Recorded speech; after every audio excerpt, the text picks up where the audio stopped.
choisi Margaret Mead parce que son visage m'inspirait un peu. J'ai recherché et j'ai pris des photos qui m'inspiraient d'elle, tout ça. Parce que moi je fais beaucoup de peinture, réalisme, tout ça. Et donc j'ai sélectionné plusieurs photos d'elle en noir et blanc principalement. Et j'ai essayé de recopier le plus fidèlement possible. Enfin, j'ai essayé de faire au mieux. Du coup j'ai appris beaucoup sur elle. Je ne la connaissais pas du tout de base.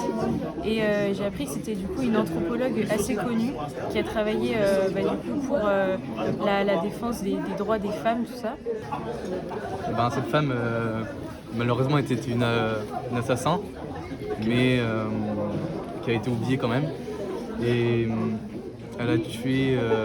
en fait, c'est une légende.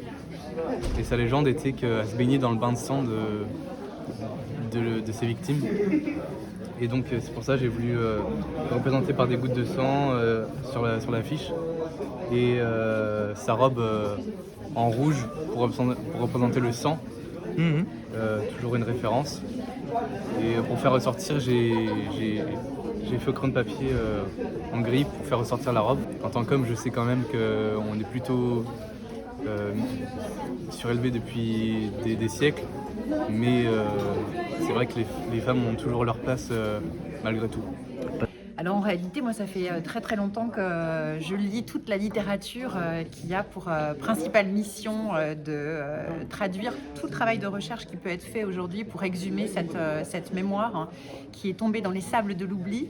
Donc évidemment avec des grandes autrices comme Michel Perrault dans le domaine de l'histoire, mais aussi Aurore Evin par exemple qui va beaucoup parler de matrimoine.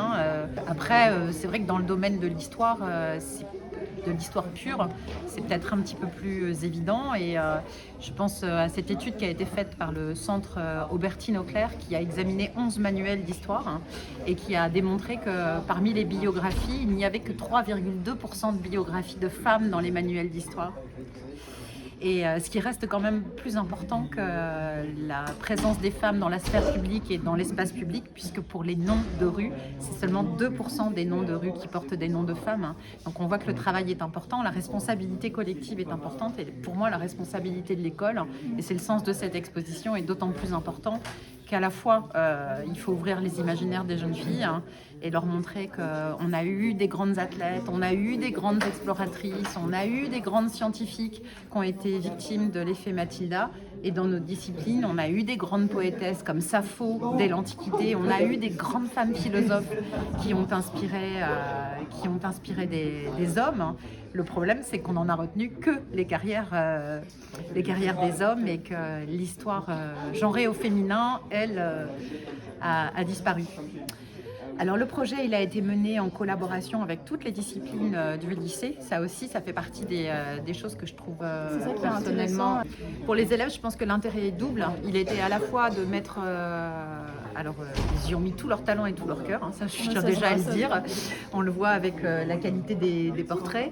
Mais c'est vrai que pour ceux qui se sont plus focalisés sur le travail de recherche, ils ont aussi pris conscience que l'histoire était très injuste avec les femmes. Ils avaient des questions extrêmement pointues qui montraient qu'ils s'étaient passionnés par le travail et je dois avouer que ça m'a fait chaud au cœur de me dire que, surtout pour les garçons d'ailleurs, qui peut-être tombaient davantage des nues que les jeunes filles, qui étaient peut-être un petit peu plus conscientes, mais les garçons étaient presque en colère de constater cette injustice et ça les a vraiment heurtés. Ouais.